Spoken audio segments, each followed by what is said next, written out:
And welcome back, footy fans, to another episode of Donnie's Disposals. I'm your host, Coach Donnie Hess here, back with another wrap around, ladies and gentlemen. Yes, we're going out west. We're going to talk waffle and waffle W. And joining me, my co-host for this particular season, again, how I say, the one of the voices of the waffle for me, Mr. Paul Persick. Paul, it is great to see you again, sir.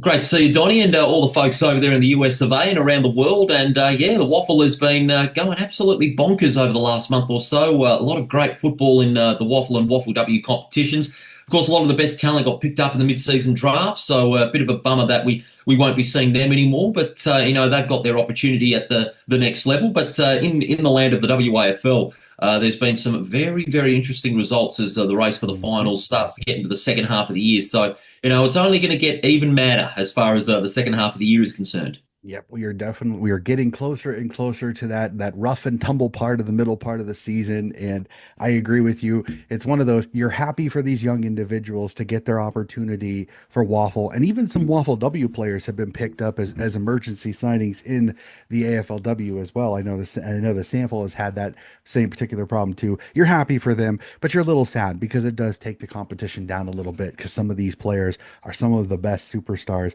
in the Waffle. So let's jump right into it, sir. Since the last time we have talked, if I remember correctly, we have women's round 6 through 10 to discuss and the men's rounds 5 through 9 to discuss. So, with all of that football, we've had 5 weeks, sir. Just your thoughts on the football, because as you said, it's been fascinating because both competitions, we've got some great storylines. In the women's, we've got two teams still undefeated, and in the men's, we've got five teams that have really kind of taken the top. We'll have to see how it goes. Oh, it's been an exciting season. There's no doubt about that. So, what's common about the standings so far in the Waffle Men's and Waffle W competition is that the top two teams are arch rivals. When you look at it, South and East Fremantle top of the men's competition, Subi Claremont rivals in the western suburbs of Perth are top of the women's league competition. So, how fitting is that? We could have a rivalry themed final series in August and September. So it is going to be incredible. There has been a lot of talk about, the quality and the gap between the top five sides and the bottom five sides in the Waffle competition. Because think about this, we've had 43 games now in the 2025 season. Only four of them have been decided by less than a kick, including the draw back in round one between Peel and Claremont. So is the quality of football there? Well, it depends on what club you support and it depends on what game you see. But I think people need to forget is that people tend to isolate the games via the score alone.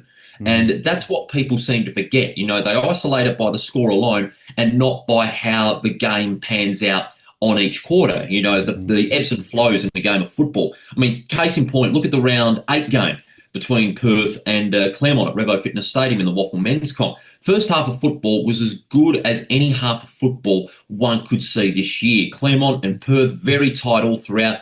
Perth fighting back after a slow start, but then Claremont, just like the class they had, they kicked away in the second half. Perth got a pretty good reality check as far as contending with sides in the final five, but they'll learn from that, and they did just last weekend against the West Coast Eagles at home. So it's going to be interesting to see where the quality goes from here. I reckon it's going to go up, especially with the final five teams. Very, very close, only a win separating them. And then in the women's competition, we could say the same thing as well. But, it's even closer in, the race for top spot between Subi and Claremont. And then third and fourth place is very, very close. Four teams fighting for that. Swan Districts, West Perth, and the two Fremantle teams. East Fremantle had their season rejuvenated after a couple of good wins, including a win in the People's Derby on the long weekend. So it's going to be interesting to see how it all goes with 7 rounds to go in the Waffle W competition, 10 rounds to go in the Waffle Men's competition. So I'm looking forward to an exciting next 3 months before the final series kick off. Yeah, 100%. I also think with the midseason draft too, I think you're going to see some teams come back together a little bit. You're going to see wear and tear. You're going to see injury. You're going to see form slumps. You're going to see form raises. I think there's still a lot to come with, but I do understand a little bit of the talk of the fact is the five set? Is it bad for the waffle competition? But I agree with you. I'm crossing my fingers. I think some things are going to happen and I cannot wait for it. So let's jump right into it. We'll start on the women's side. We'll jump all the way back to round 6 and we'll jump to the games starting there. We'll start with West Perth get a nice win over Peel Thunder 79-8. South Fremantle knock off Perth 25-10. East Fremantle and Swan District with a classic as the Swans get a 64-32 win. And Claremont continue a strong season with a 71-26 win. And Subiaco got to kick up their feet and watch the other teams play. If you look at the scores, when it comes to it, the better teams were the ones that won in round six. Well, it was expected that the teams that were fighting it out for a spot in the four were going to win. I mean, West Perth, they kicked the sweep against Peel Thunder. They've got plenty of depth up forward. Rio and O'Brien were absolutely exceptional up forward, 7 goals between them. South Fremantle like to play more of a contested, physical brand of football, and they got the better of East Perth, who held them scoreless for 3 quarters. Zoe Huggett, who's been the Bulldogs' star goal kicker, another 2 goals as well. But South Fremantle got the better of East Perth in many areas of the game, the clearances in particular. No one saw this result coming down at the Good Grocer Park. No one saw Swan Districts beat East Fremantle, and Swan Districts, somehow they got the job done. It was a bit of an upset when you're looking at it on the Sharks' home deck at the Good Grocer Park. 4 goals to 1 in the second quarter, and that put paid to East Fremantle's hopes.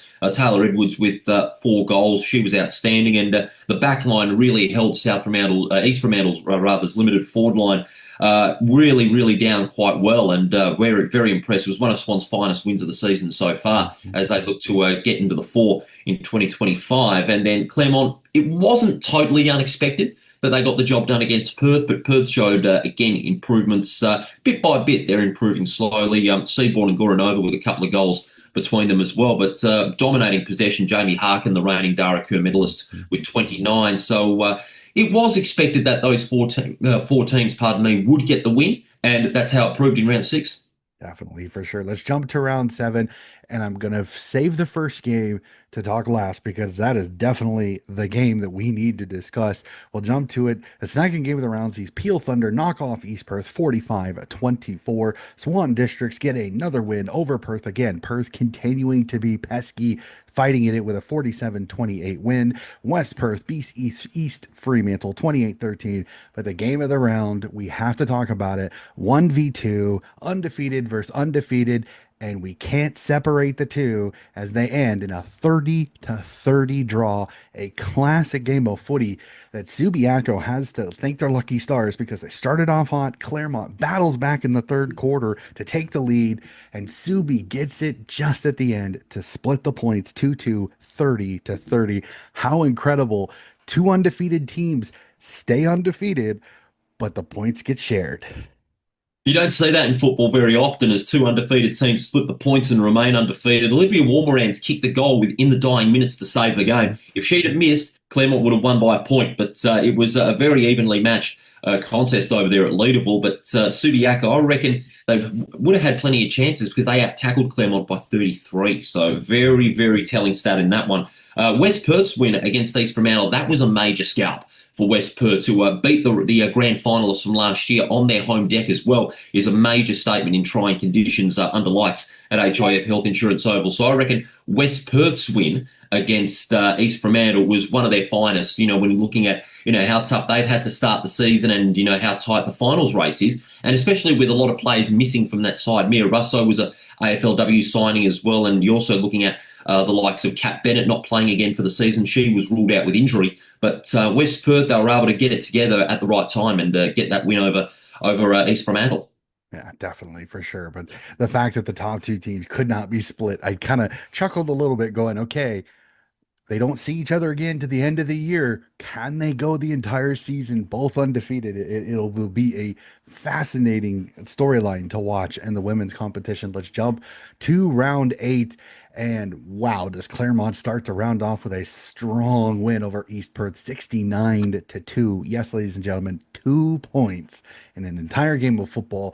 West Perth and Perth play in a classic as West Perth survive a scare from the Demons, 56-51. Swan Districts get a win over the Bulldogs, 53-39, and Subiaco absolutely punishes the Peel Thunder 84-1. But let's talk about it, sir. The Falcons just barely survive a valiant effort by the Demons. Well, I'll tell you what, if West Perth had lost that game, you would have put a quarter of a line through them because they almost let that game slip. But they came back from the brink through the likes of the key West Perth forwards in Strachan and also Wally early on in the last quarter. But Perth By golly, that was so unlucky that the Demons didn't get the job done because everyone fired on all cylinders. Shannon, Gemma Dix, Carlshausen, Holly Britton, and Georgia Haynes all were terrific for the Demons. That was their best game, without a shadow of a doubt. If they'd won that game, that would have been a massive moment for the Perth Football Club. But I reckon they held their heads up after that game, knowing that they've improved drastically and they can take it up to some of the big sides in the WAFL competition. And, that first win, it won't be too far away. Yeah, no, I'm 100% with you. They keep pushing it. I absolutely love it. I remember sitting back and watching that game. Just an incredible effort. Love seeing what the D's are doing. They're competitive. Even if they don't win, they're competitive. In their first season in the Waffle W, it's fantastic for the D's. I agree with you. I think their first win could come before the season's over with, and I cannot wait for that day. Let's jump to it. We see WA Day, and we have, as you call them, the People's Derbies to start off. We start off as East Fremantle survive and knock off South Fremantle 21-12. West Perth get the best of East Perth 41-14. Perth and Subi play in what I would consider a closer game than most would expect, as Subi get the win 38-21. Claremont knock off Swan Districts 51-18. But I mean, you have to talk about it right off the bat. At a good Grocer Park, a solid win as the Sharks kind of bounce back, getting the win over their arch rivals, South Freo. That was a major win for East Fremantle, not just for what's been going on the field, but also internal issues off the field as well. A lot of political duck shoving going on at the club. But the fact that they were able to put it all behind them and focus on defeating their arch rivals over there at the Good Grocer Park was a real big step. Wilson Sieber getting the sealer with minutes remaining to put South Fremantle out of reach. But these derbies on the Friday night, I reckon, were a great move by WA football. You've got the men's derbies on the Monday. Why not give the Waffle W its own identity as far as the long weekend is concerned and put the derbies on the Friday night? It gives people more chances to go to more games across the weekend, whether it be in the men's and women's competition. So I reckon it was a great move by WA football to begin with to put these derbies on a Friday night. Let's hope it's a long-term mainstay in the Waffle W competition. Maddie Evans was sensational. She held Zoe Huggett goalless in that game. Very rare for any opposition defender to, hold a forward of Zoe Huggett's calibre to virtually nothing in that game. And also Tara Strubley for South Fremantle was terrific.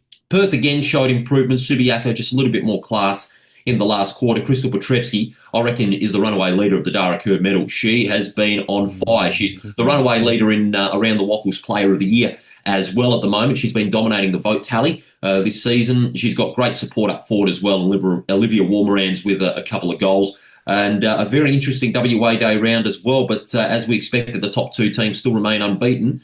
But the race for that final four, is still very, very tight at the moment. Apart from the two teams that are on top, the race for third place in particular is very, very tight. Yeah, it's going to be a line to watch the entire season. We'll go to it. The last round that has played just this last weekend, Subiaco get a win over Swan Districts 40-19. South Fremantle, West Perth playing an absolute slog as the Bulldogs get a win over West Perth 14-10. Claremont get business done, beating Peel 58-17. And East Fremantle survive another scare by the Perth Demons 34-20. I mean, I look at these games and I know some people don't like it, but I love a good old-fashioned slog game. And this game between South Fremantle and West Perth, 14-10, 1-8, 1-4, cracking game of football that was competitive the entire time. Like, both teams kicked their only goals of the game in the first quarter.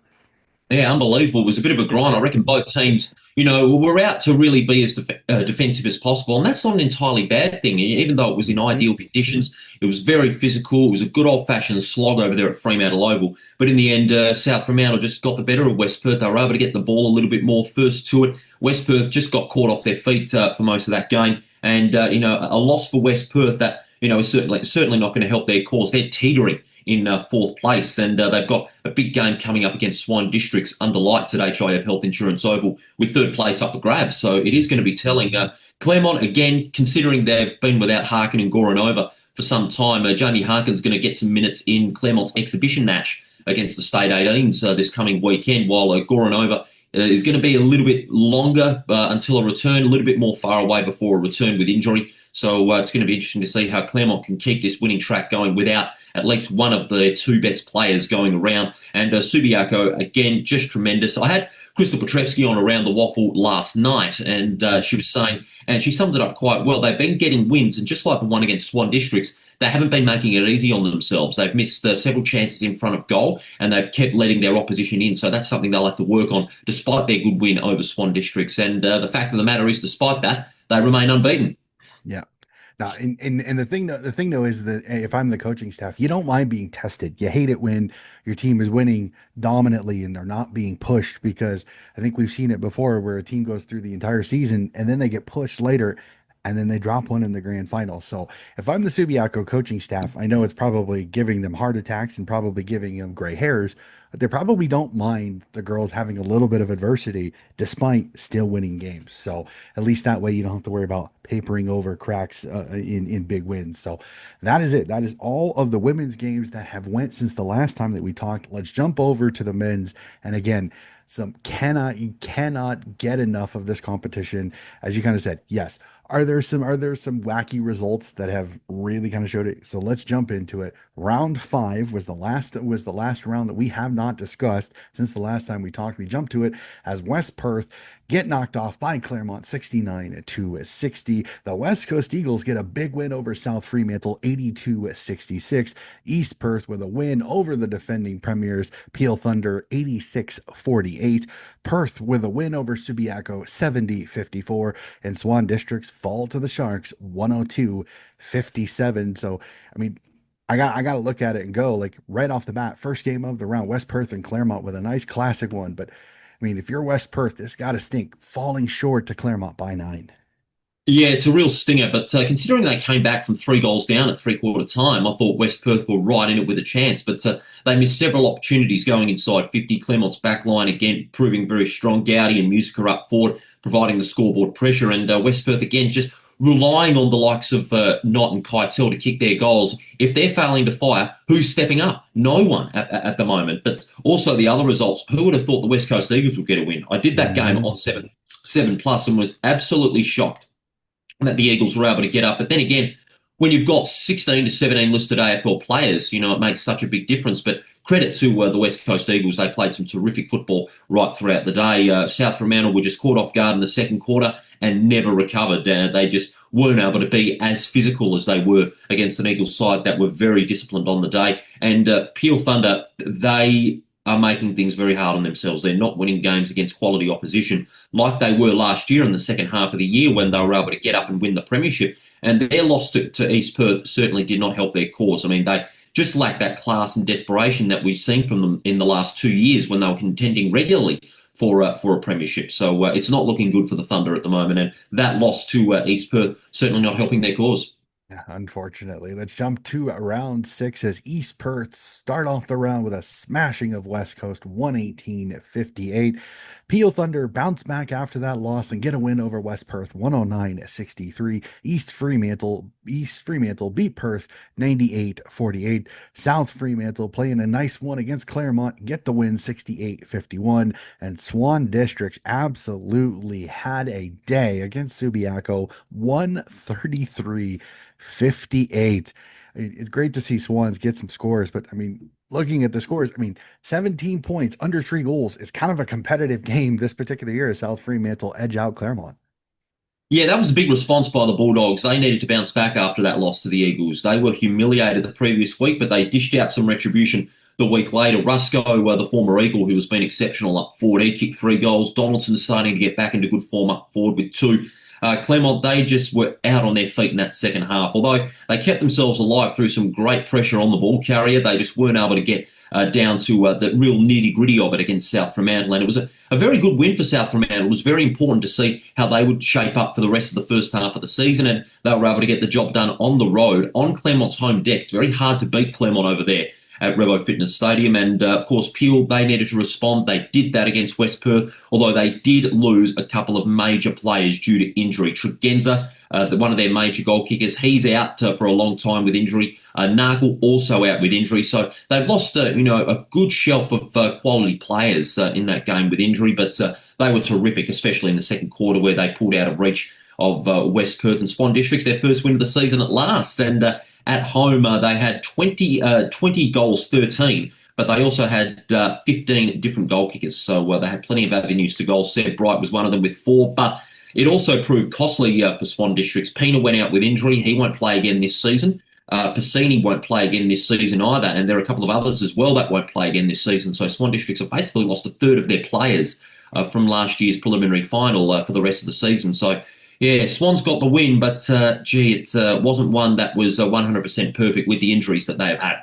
Yeah, get the win, but unfortunately take a hit when it comes to your depth stocks. Unfortunately, on that one. So I jumped to round 7, and I think this is kind of the perfect amalgamation of what you've been saying. A lot of games that really were not close, as Perth get a 40-point win over Peel, 80-40. Claremont get a win over the Swan District, 76-34. South Fremantle put a whooping on Subiaco, 122-19. Yes, ladies and gentlemen, 19 points in a game of waffle footy. Wow. East Fremantle get the win over West Perth, 82-62, and West Perth smash the Eagles, 112-55. I mean, if this isn't the perfectest thing, is that literally there were no close games in this round, unfortunately.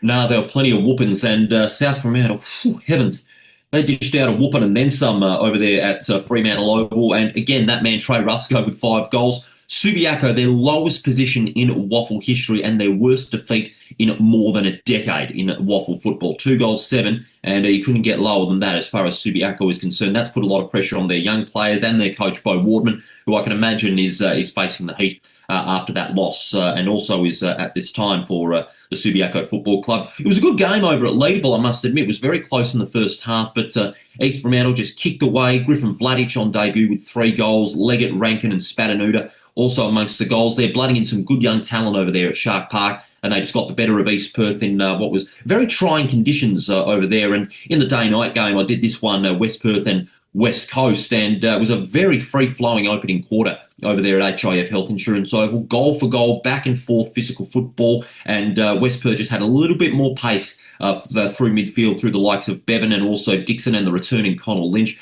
And Tyler Keitel, he's showing why he's still got it. He's one of the best goal kickers in the WAFL competition, leading the Bernie Nalla medal. He kicked 6 beauties, and West Perth, for a time, were back on track. Definitely, for sure. But man, I still can't believe when I saw that score line, that Subiaco game online, I was like, you gotta be kidding me. I had never seen a score like that in a waffle game. So that just totally threw me off. So being 100% honest, was not expecting that at all. Let's jump to round 8 as Peel Thunder survive a scare from Subiaco, 67-63. Claremont with an impressive win over Perth, 128-61. Swan Districts bounce back despite the injury trouble and knock off West Coast, 76-49. South Fremantle, as we get into the Derby days, as you call them, the People's Derbies, absolutely love this. South Fremantle get a win over East Fremantle, 81-27, and East Perth beat West Perth, 83-38. WA Day, unfortunately, the rivalry games weren't exactly the competitive footy that I think many people were hoping we would get for their WA Day long weekend. Well, there are 2 things I have to blame for this as far as as far as the WA Day games are concerned. One, Mother Nature again. Not for the first time that WA Day has been, PI55ED down the drain because of heavy rain. We were expecting 10,000 out at Fremantle Oval for the clash between first and second, but unfortunately Mother Nature put pay to those hopes. But all things considered, 5,000 was a very good crowd to turn out for these games. I mean, it's the original rivalry, the People's Derby, and unfortunately it turned out to be a fizzer. South Fremantle, again, just like last year's corresponding fixture, got off to a perfect start, holding East Fremantle to just 1 behind in that first quarter. And I said it on my show, and I'll stand by that statement. It was one of the worst performances I'd seen from East Fremantle. No physical pressure, no effort, no desperation against their arch rivals. You can't get any worse than that. Strom and Donaldson up forward, they were sensational, 6 goals between them. Big Zach Strom, he's really back to his fine form as that key tall forward. And I've also got to blame someone here for being a bit of a omen. I'm sorry. I have to do this. This man is going to kill me for saying this, but I'm going to have to say it. There's a show called The Shelter Footy Cast, right? with Will Mhm. Schofield and a fellow commentator of mine, Mark Reddings, the most electrifying man in WA football. And he referenced a song by Annie Lennox called Here Comes the Rain Again. And near the end of the show, Skeet actually sung the first verse. And guess what happened? It The started rain to came rain. down. It started to rain. So, and I told Skeet repeatedly, do not sing, do not sing. And he sung, and I just went, lost for words. It's like a I just rain couldn't believe it. dance. That's Oh, funny. not even Uncle Huey could help it out.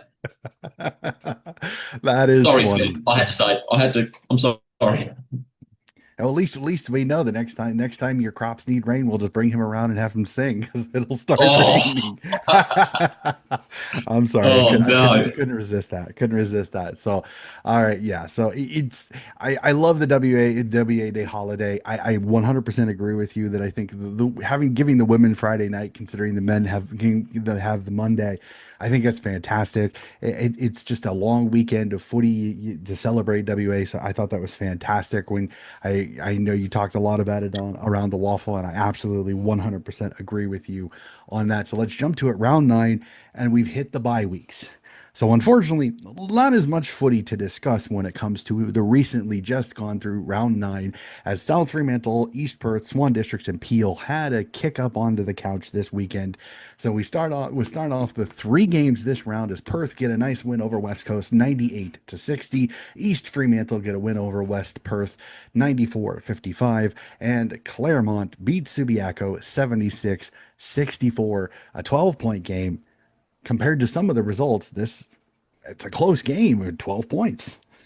Yeah, Subiaco were exceptionally competitive considering where they are on the ladder. They gave Claremont a real scare. Claremont weren't at their 100% best, if I'm to be completely honest with you, but they were able to just jump out of the gate in the last quarter and wrap things up. Jaden Hunter, who made his way back into the side after a thumb injury and unluckily missing out on the state squad for the historic state game win over South Australia. He kicked three, back in fine form.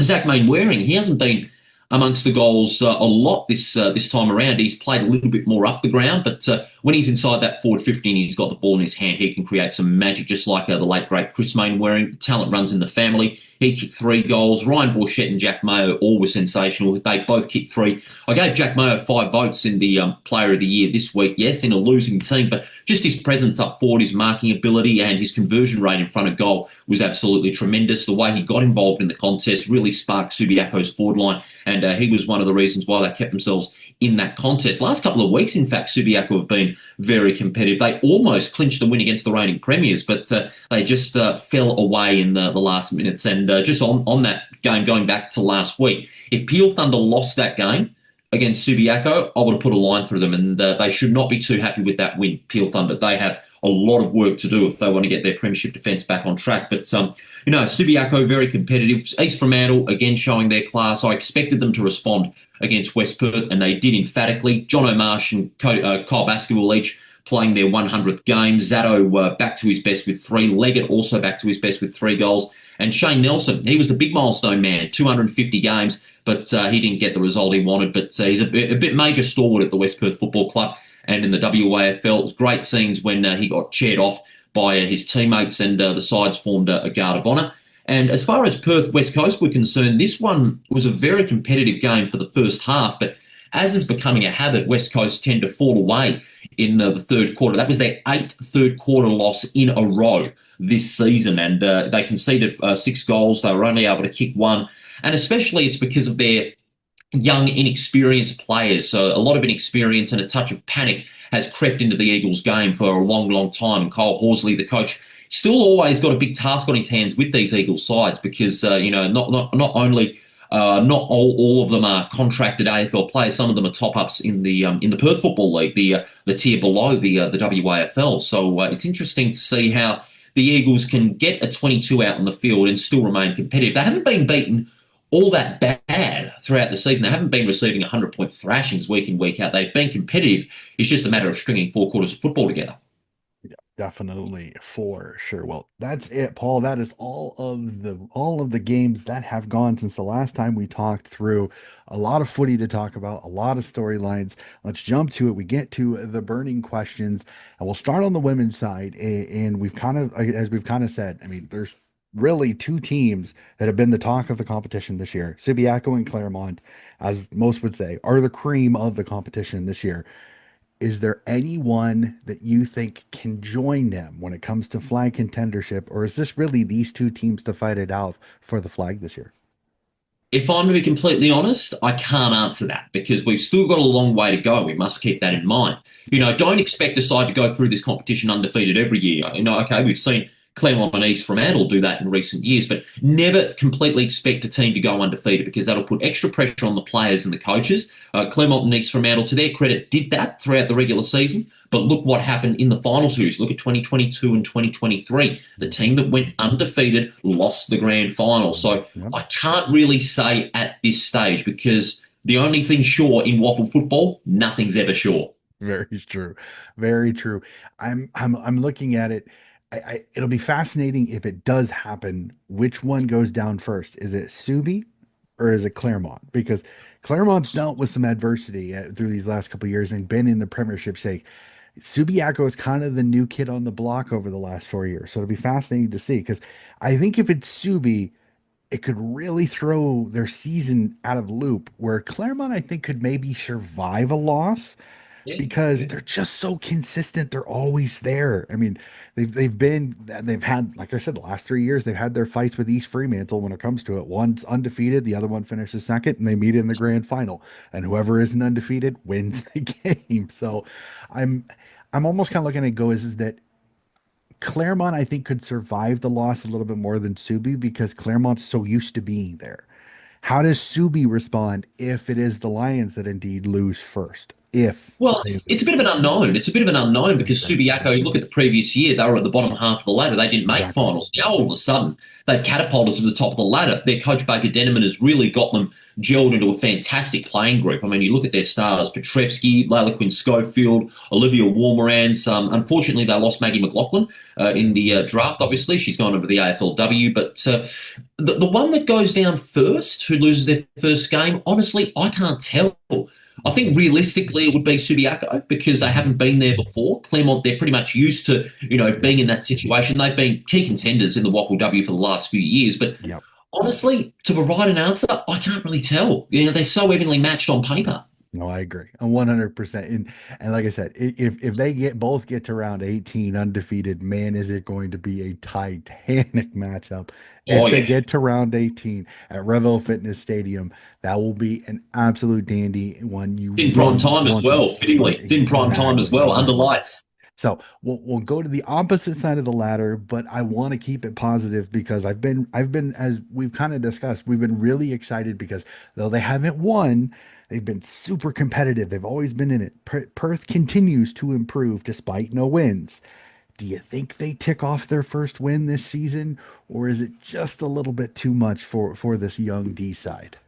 I think yes, and I think it will come not against South Fremantle, not against Claremont, but I reckon it might come against a side like Peel Thunder in round 15. I reckon. I think it'll be their first win. I think their first win will be in round 15. But I'm happy to be proven wrong. The win could come earlier. Who knows? Perth are improving bit by bit. They got some great players from other WAFL W clubs to get a little bit more experience into the side. They've got a great coaching staff behind the scenes. They've worked really hard to have a great women's program. Their president, Adrian Barrich, has done a wonderful job in getting some good players across to the Perth Football Club. And the stuff they do over there at Lathlane, very professional program. Caitlin Bassett's there, although she hasn't played a lot this season. She has been, quite a good leader as far as the professionalism of the club is concerned. So, that first win won't be too far away. I reckon realistically it'll come in round 15 against Peel Thunder. That is on July 13th.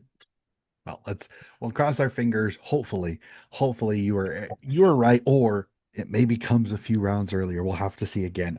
I've been impressed with how competitive they've been, they've fallen just a bit short. Like I said, I look each week hoping, crossing my fingers that hopefully they get their first win because it's always such a momentous occasion for a club to get their first ever win in a new competition. So now we'll jump to the men's questions. And we've discussed it, we've danced around it, we've talked about it. Despite 11 rounds left, is the five already set? Oof, I think so, but without much conviction. Who knows? Pure Mhm. Thunder could come back in the second half. Who knows about West Perth? But if the final five is set, I would say yes, but I'm not sure about the order because Mhm. keep in mind, only one win separating first through to fifth with South Fremantle on top.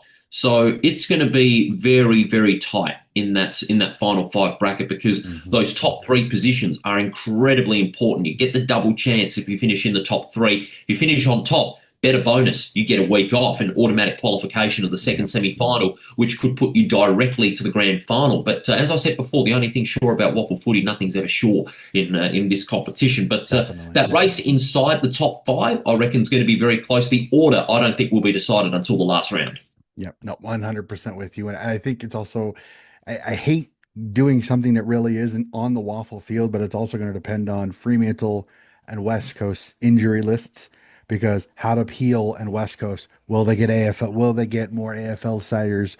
If there's more injuries, will there be less? So that could be the twister in the whole thing is how Peel and the West Coast Eagles, how their AFL sides go, because it's going to affect what Waffle side, how many contracted AFLers are down playing Waffle, and how many have to go up and play with their big side. So let's jump to it.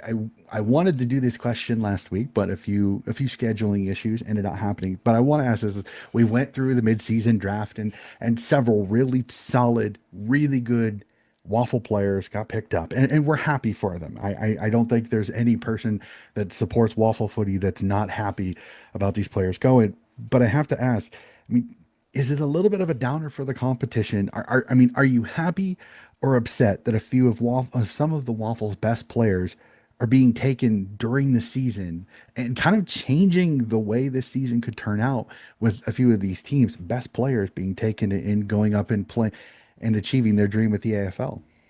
It's a very good question, and I reckon it's a double-edged sword when you're looking at Hmm. it because it can be a bit of a downer for the competition because a lot of these players that were recruited during the season they are high-quality stars. Take case in point, Michael Selwood, who Hmm. played with Peel Thunder in a premiership last season. He's one of their best defenders going around. He was the number one lockdown defender in the competition in the last couple of years, and now he's gone. But it does present valuable opportunities to some of the younger players of Waffle clubs to lift to those responsibilities. So Hmm. that, I reckon, is the positive about it. Even though you lose a star in the WAFL club, you can make another one in the WAFL club. So I reckon a player like Oscar McDonald from the Peel Thunder Football Club, he is going to take Selwood's role and, really lift his responsibilities. So there is always that double-edged sword in the mid-season draft. Yeah, it's sad to see one star player go, but you can see another one coming up through the ranks and build up to be a star in the making. Yeah, well, and the other thing too that you think about it is that West Coast had the number one overall pick, and the Richmond Tigers, former Richmond Tigers VFLer McCarthy played with West Coast and had quite a good first impression when it came to his play with the West Coast Eagles waffle side. So sometimes you can't even get players from the VFL or the Samford that get taken, and then they play waffle side too. So I agree with you. Like you're super happy for the young man because they get their chance to live out their dream potentially of playing AFL footy. But it is kind of sad because it changes the dynamic of certain teams when their best players get taken in the middle of the season because it can make or break a season sometimes if they're taken in a position that maybe there's not as much depth. So again, happy for these young men, but it is sad that the AFL kind of plucks these super talented players out from underneath you, unfortunately. So let's jump right into it. We've got a tip. We've got women's round 11 and men's round 10. And again, men's round 10, we're in our bye, so there's not as many games to tip. So we'll start on the women's side here, Paul. We'll start with Subiaco East Fremantle at Sullivan Logistics Stadium. An interesting one here. Can Subi keep the undefeated streak going, or does East Fremantle pull the upset of the season? I've gone East Fremantle. I reckon there'll be a bit of a ball over. East Fremantle have been a rejuvenated side over the last fortnight. They've got some very good wins under their belt. Their young players are really starting to step up, and they've had a couple of players come back into the side, and they provided some big roles for East Fremantle. Likes of McNaughton, Racing, Wielstra are able to get themselves back in form. Gomes is finally starting to play some good football after a poor start to the season. So for me, I reckon East Fremantle, they're looking a bit more desperate at the moment. Subiaco, they're on top, but I think that winning streak is going to come to an end. So I'm gonna tip Subi. I'm gonna tip Subi in this, and not just because I wanted to get to round 18, but I think Subi's playing solid again. I think East Fremantle needs to get a little more continuity into their game. I'm with you. They're starting to get some troops back. They're starting to play better footy. I think this is a competitive one. I think this comes down to the late games. I think Subiaco just has a little too much for it, but I think this could be a really good game. I am with you on that one. A fun one at Lane Group Stadium is as Peel Thunder take on East Perth in this one. This is a interesting one for me to tip. You know what? What the heck? I'm gonna tip the Royals in this one. I think the Royals will get this one done. I know it's on the road. Peel, East Perth. Who do you like? I'm going the other way. I'm going to say Peel because it's at home, Lane Group Stadium. They do play some good football most of the time at Lane Group Stadium. They have had a bit of a mixed record there this year, but I reckon Peel Thunder will get it done, but just over an East Perth side who, have showing glimpses of competitiveness, but have got a pretty young list and lack the necessary experience. Yeah, definitely a fun one for me for people that have been paying attention to the podcast for a while. The women's side of the old co-host cup with Paul Persick and Rick Gauchi. So the old Gauchi Persick Cup, West Perth, Swan Districts, your Falcons, his Swans. Who do you like in this one? Falcons, Swans. Well, I think Rick Gauchi is going to be happy with this. I've gone the Swans because not entirely convinced about West Perth just yet. They're just struggling to find a resemblance of consistency, West Perth, and that's why a side like West Perth and Swan Districts are a long way behind top spot Subiaco and Claremont. But Swan Districts, I reckon the back line is going to really be a huge difference in that game. I've rated Isabella Edgley highly as a defender. I reckon she's going to play a big role in clamping down the West Perth forward line. And so for me, underlights at HIF Health Insurance Oval, the Swans for me. Yeah, I was gonna tip Swans this one, but I think this one could be a good one. West Perth, I think will stay in it, but Swans just a little bit too much class in the end on this one. Fun one. Can the Demons do it? South Fremantle versus Perth, Fremantle Community Bank Oval. As much as I would love Perth to win this one, I think see South Fremantle and Zoe Huggett just a little too much there. I have the doggies in this one, but again, Perth is always competitive. Yeah, I'll say South Fremantle as well, but who knows? It could be going either way. If Perth get their first win of the season, well done to them, but they're going to find it tough against the South Fremantle side, who are also needing to win to get back that spot in the four, because if South Fremantle win and West Perth lose, they will leapfrog the Falcons into that fourth spot. So, these games in the second half of the season are becoming ever more critical for sides fighting it out for spots in the final four. Yep, eight rounds to go. So this is when it starts to really ratchet up. So 100% with you on that one. Let's jump to the men's. As we said, 3 games this week as 4 more teams have a sit for their bias. East Fremantle, Claremont, West Perth, and Subi. Get to kick up the feet on the couch and watch the footy. We'll start off with the Western Derby light, as I like to say when it comes to it, as Peel take on the West Coast. Who do you like in this one? Can't wait to call this one on 7 Plus on Saturday. My first Western Derby light, if you will. So a little glimpse into what a Western Derby could be like. But no, it's going to be a very good game. Peel Thunder, I'm expecting to win against the West Coast Eagles and win big. They'll be fresh off the bye and will have learned a lot from their last 2 weeks, because this season, to be frank, they've been pretty ordinary. Mm-hmm. But if somehow West Coast win this, put a line through Peel Thunder. Mm-hmm. If West Coast somehow win this, if they pull one out of their backside, put a line through Peel Thunder, they won't be in the fight. Yeah, So I'm warning Peel Thunder. That's a warning. I'm with you on this one. I think Peel Thunder should get this one done. It's always fun seeing the state competitions matchup of the Derby. It's always fun. So I call them the light, because it doesn't have the same thing, but sometimes there is. So yeah, I got Peel Thunder with over West Coast with this on that one. Next, we'll go to Fremantle Community Bank Oval as South Fremantle hosts the Royals of East Perth on this one. This is a tough one. I'm gonna let you tip because I'm still on the fence on this one. This is a beauty. This is shaping up to be a cracker. First versus fourth on the ladder, but really it's a battle for top spot. when you're looking at it, considering where they are on the ladder, how close the final five is, both very evenly matched, both tremendous depth. The forward line for me, I reckon, falls in favour of East Fremantle. They've got a couple more options up forward. East Perth's forward line still needing a little bit of work, but they're starting to really click into gear. They too will be fresh off the bye this week. I reckon that midfield battle is going to really be crucial in the battle in the ruck between the two Goliaths, Hamish Free and Scotty Jones. They have been exceptional in the ruck.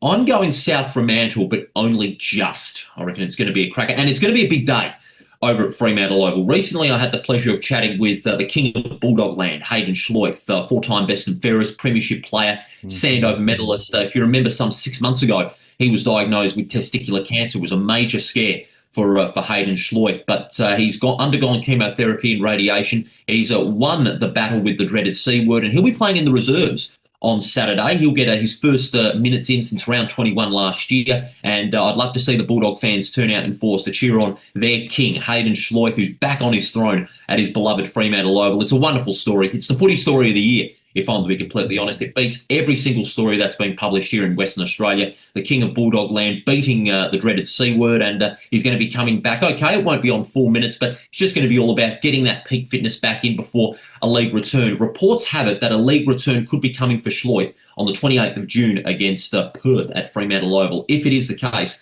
how fitting it would be against Perth at his home deck to return to the main squad. But Schleuf will get some minutes in reserves this week, which is wonderful to see. Yeah, I remember you saying that on Around the Waffle, and I was like, that is so awesome. It is great to hear that that news, and so happy for Schleuf there.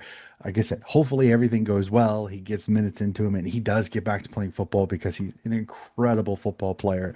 And I was devastated when I heard the news of his diagnosis, but so happy that things have went well for him. I'm gonna go with you. I think a little bit of emotion in the place. I think the Bulldogs get up on this one, so I'm gonna follow your lead on this one. I think I will have the Doggies beat Perth, but again, absolute classic potentially between these two, and a fun one at Steel Blue Oval as the Swans host the Demons.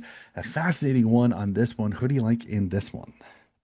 I'm going the Demons. I reckon they'll break their road bogey for 2025. Although, they did beat West Coast and they were listed as the away team was on their home deck. But I reckon the Perth Demons, they've just got a little bit more class, a little bit more depth, and they've remained injury-free for the most part against the Swan District side, who are still decimated with injury. They've been undermanned for much of the season, with a third of their players out for the season. Lee Collin, there was reports that he went down with injury a couple of weeks ago against the West Coast Eagles, despite kicking 3 goals. Will he play? If he doesn't, I reckon that's going to make the task very tough for Swan Districts, and I reckon Perth will get up maybe by about 5 goals and really solidify themselves as a finals contender. And that's what you want to see. You want to see Perth up there. They haven't been up there for a very, very long time. They've had their struggles on and off the field, but by golly, isn't it great to see a competitive Perth? It's great for the WAFL, it's great for WA footy, and I reckon Perth will continue on this great run and bring up win number 7. Yeah, I'm with you on this one. Unfortunately, as much as I'd love to tip Swans in this one, and being at home, Perth they're starting to play well. The injury issues, it's one, so I'm with you on this one. So I'm going to tip the D's. So that is it, sir. That is all of the games tipped. Again, it is great to catch up with you really quickly before we get off. I'm loving Around the Waffle. You and Rothy have been doing a fantastic job. You are one of my favorite podcasts. I have the automatic download, so as soon as it hits my iPod, as soon as I can, I get my fix of waffle footy. So how are things going with the waffle? I know you've had some fantastic interviews on there. It's been fantastic. Again, you're just doing great work covering the waffle and the Waffle W. I really appreciate that. It's been a lot of fun this season. We've had some great guests from the 10 WAFL clubs. Numbers are continuing to grow on our socials in particular as well. It's been absolutely sensational. Rothy's doing a tremendous job as my right-hand man on the Around the Waffle desk, and no wonder he's been getting so many great opportunities. He just continues to get better and better, and we have a lot of fun when we record those episodes down at Eastwick Park, where Around the Waffles recording is housed. It's absolutely exceptional. And don't forget as well, on Thursday, we've got obviously Hayden Schleuf coming onto the show to chat about his return to the Waffle side, his journey through battling the dreaded C word since January of this year. It's not going to lie, it's a very emotional one. So make sure you stay tuned for that on Thursday when we drop our preview episode, looking ahead to another big weekend in footy.